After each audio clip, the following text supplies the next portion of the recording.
Assalamualaikum warahmatullahi wabarakatuh. Salam sejahtera untuk kita semua. Perkenalkan, nama saya Intan Mairiza Putri, biasa dipanggil Intan. Saya berasal dari Program Studi Pendidikan Bahasa dan Sastra Indonesia, Fakultas Bahasa dan Seni Universitas Negeri Padang. Tujuan saya membuat video ini ialah untuk mempresentasikan salah satu materi mata kuliah pragmatik yang ampu oleh Ibu Dra Ermawati MPD. Adapun pembahasan pada presentasi kali ini ialah mengenai tindak tutur.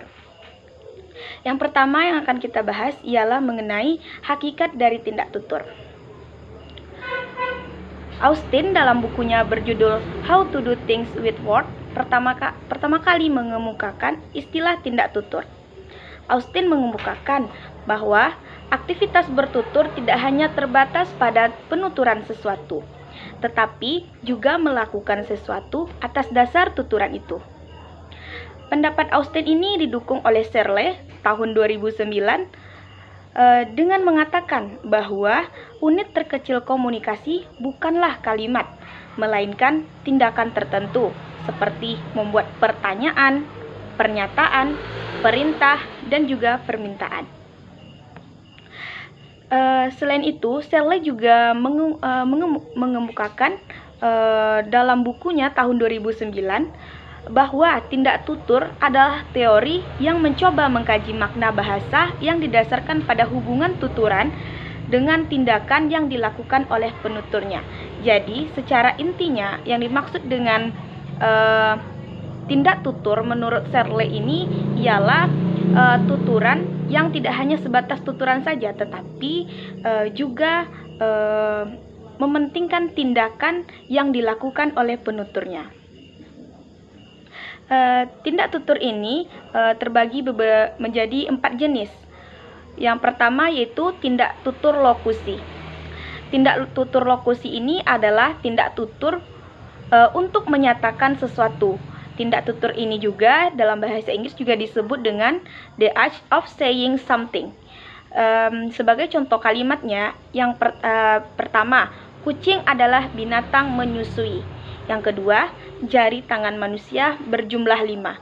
Nah, kalimat tersebut berupa pernyataan, bukan pertanyaan. Jadi, lokusi ini pernyataan, menyatakan sesuatu. Selanjutnya itu tindak tutur ilokusi. Nah, yang dimaksud dengan tindak tutur ilokusi ini adalah tindak tutur yang mengandung daya untuk melakukan tindakan tertentu dalam hubungannya dengan mengatakan sesuatu. Tindakan ini seperti janji, tawaran, atau pertanyaan yang terungkap dalam tuturan. Berarti kebalikan dari lokusi tadi. Contohnya, aku tidak bisa datang. Bila diutarakan seseorang pada temannya yang baru saja merayakan ulang tahun, tidak hanya berfungsi untuk menyatakan sesuatu, tetapi untuk melakukan sesuatu, yakni meminta maaf. Selanjutnya yaitu tindak tutur perlokusi. Nah, yang dimaksud dengan tindak tutur perlokusi ini sebuah tuturan yang diutarakan oleh seseorang seringkali mempunyai daya pengaruh atau efek bagi yang mendengar ucapan tersebut. Seperti contoh kalimatnya, televisinya 29 inci. Kemarin saya sangat sibuk. Nah, seperti yang telah dipelajari dalam ilokusi, kalimat yang tadi tidak hanya mengandung lokusi, tetapi juga mengandung tindakan gitu. Nah, selanjutnya yaitu jenis berikutnya tindak tutur meminta. Tindak tutur meminta adalah bentuk bahasa yang digunakan oleh anak-anak dalam bertutur, yakni tuturan yang digunakan untuk mengajukan permintaan kepada lawan bicara atau mitra tutur. Selain bahasa isyarat yang menggunakan gerak anggota tubuh dan mimik wajah. Selanjutnya kita membahas tentang kelangsungan dan ketidaklangsungan tuturan. dalam sebuah peristiwa tutur, pada kenyataannya penutur tidak selalu mengatakan apa yang dimaksudkan secara langsung. Dengan kata lain, untuk menyampaikan maksud tertentu, penutur sering juga menggunakan kata atau tuturan tidak langsung. Penggunaan bentuk verbal langsung dan tidak langsung dalam mengajukan permintaan itu sejalan dengan pandangan bahwa bentuk tutur yang bermacam-macam dapat digunakan untuk menyampaikan maksud dan tujuan yang sama. Sebaliknya, berbagai macam maksud dapat disampaikan dengan tuturan yang sama.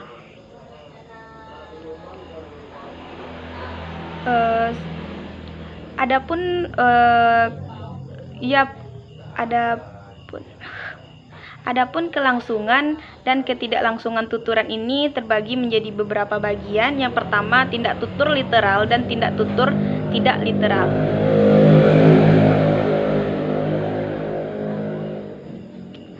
Tindak tutur literal adalah tindak tutur yang maksudnya sama dengan makna kata-kata yang menyusunnya. Sedangkan tindak tutur tidak literal adalah tindak tutur yang maksudnya tidak sama dengan atau berlawanan dengan makna-makna kata yang menyusulnya, yang ia susunnya.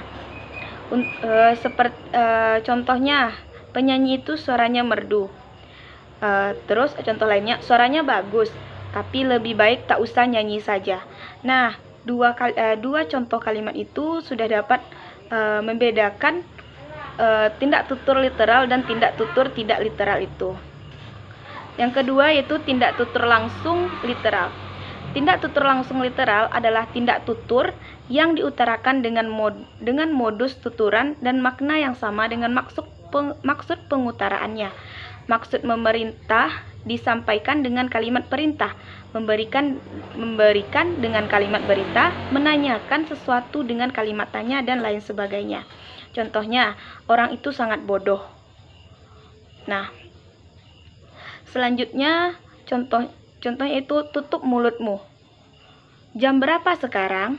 Nah, jelas mana yang kalimat tanya dan lain sebagainya. Yang selanjutnya yaitu tindak tutur tidak langsung literal.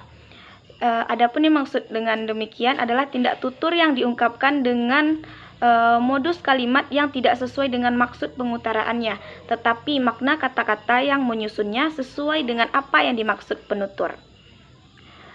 Contohnya, lantainya sangat kotor. Di mana handuknya? Selanjutnya kita membahas masih jenis tadi, yaitu tindak tutur langsung tidak literal. Nah, yang dimaksud di sini adalah tindak tutur yang diutarakan dengan modus kalimat yang sesuai dengan maksud tuturan, tetapi kata-kata yang menyusunnya tidak memiliki makna yang sama dengan maksud penuturnya. Maksud memerintah diungkapkan dengan kalimat perintah dan maksud menginformasikan dengan kalimat berita. Untuk dapat jelasnya yaitu ada contoh kalimat seperti suaramu merdu sekali. Selanjutnya, kalau makan biar kelihatan sopan, buka saja mulutmu.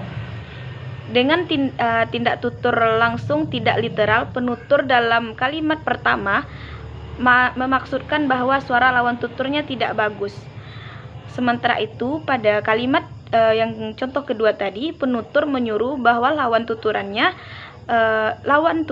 yang mungkin dalam hal ini anak atau adiknya untuk menutup mulut sewaktu makan agar terlihat sopan. Selanjutnya yaitu tindak tutur tidak langsung tidak literal. Nah, yang dimaksud di sini adalah tindak tutur yang diutarakan dengan modus kalimat dan makna kalimat yang tidak sesuai dengan maksud yang hendak diutarakan. Contohnya, lantainya sangat bersih sekali. Contoh selanjutnya, radionya terlalu pelan. Aku tidak kedengeran. Nah, contoh itu sudah sesuai dengan tindak tutur tidak langsung tidak literal. Selanjutnya pembahasan mengenai pemanfaatan konteks dalam tindak tutur. Safarin tahun 1994 menyatakan bahwa konteks adalah sebuah dunia yang diisi oleh orang-orang yang memproduksi tuturan. Orang-orang yang memiliki komunitas sosial, kebudayaan, identitas pribadi, pengetahuan, kepercayaan, tujuan dan keinginan, dan yang berinteraksi satu dengan yang lain dalam berbagai macam situasi baik yang bersifat sosial maupun budaya. Selanjutnya, sementara itu, Grice tahun 1975 menyebutkan bahwa ini maksud dengan konteks adalah latar belakang pengetahuan yang sama-sama dimiliki oleh penutur dan mitra tutur yang memungkinkan mitra tutur untuk memperhitungkan implikasi tuturan dan memaknai arti tuturan dari si penutur yang ia dengarkan. Selanjutnya membahas mengenai prinsip-prinsip percakapan. Ada beberapa prinsip percakapan. Yang pertama kita membahas tentang prinsip kerjasama. Prinsip kerjasama ini yang pertama ada maksim kuantitas yang artinya menghendaki setiap peserta pertuturan memberikan kontribusi yang secukupnya atau banyak yang dibutuhkan oleh lawan bicaranya. Contohnya pada kalimat, seharian ini saya selalu kerja lembur. Seharian yang 24 jam ini saya kerja lembur. Yang kedua itu maksim kualitas. Dengan maksim ini, seorang peserta tutur diharapkan dapat menyampaikan sesuatu yang nyata dan sesuai dengan fakta yang sebenarnya ada. Selanjutnya yaitu maksim relevansi. Yang dimaksud dengan maksim relevansi ini, ia mengharuskan setiap peserta percakapan memberikan kontribusi yang relevan dengan masalah pembicaraannya. Contohnya pada dialog antara Ibu dan Ani. Ibu mengatakan, Ani, ada telepon untuk kamu. Ani menjawab, iya Bu, sebentar. Nah, tuturan di atas memiliki prinsip kerjasama karena Ani menjawab perintah dari ibunya. Ibu memberikan jawaban yang sebenar-benarnya. Yang selanjutnya itu maksim pelaksanaan. Maksim pelaksanaan ini mengharuskan setiap peserta percakapan membicarakan secara langsung, tidak kabur, tidak ambigu, dan tidak berlebih-lebihan. Itu kita membahas tentang prinsip sopan santun. Nah, prinsip sopan santun ini ada beberapa maksim juga. Yang pertama yaitu maksim kebijaksanaan. Gagasan dari maksim kebijaksanaan dalam prinsip kesantunan adalah bahwa peserta pertuturan hendaknya berpegang pada prinsip untuk selalu mengurangi keuntungan diri sendiri dan memaksimalkan keuntungan dari pihak lain. Contohnya percakapan antara tuan rumah dan tamu. Tuan rumah mengatakan, silakan makan saja dulu nak. Dan tamu itu menjawab, wah saya jadi tidak enak Bu. Nah, selanjutnya itu maksim kedermawanan.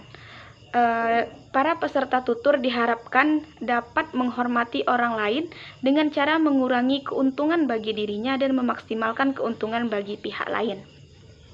Selanjutnya itu ada maksim pujian atau penghargaan. Nah, dari namanya saja kita sudah tahu bahwa dalam bertutur ia selalu berusaha memberikan penghargaan kepada pihak lain.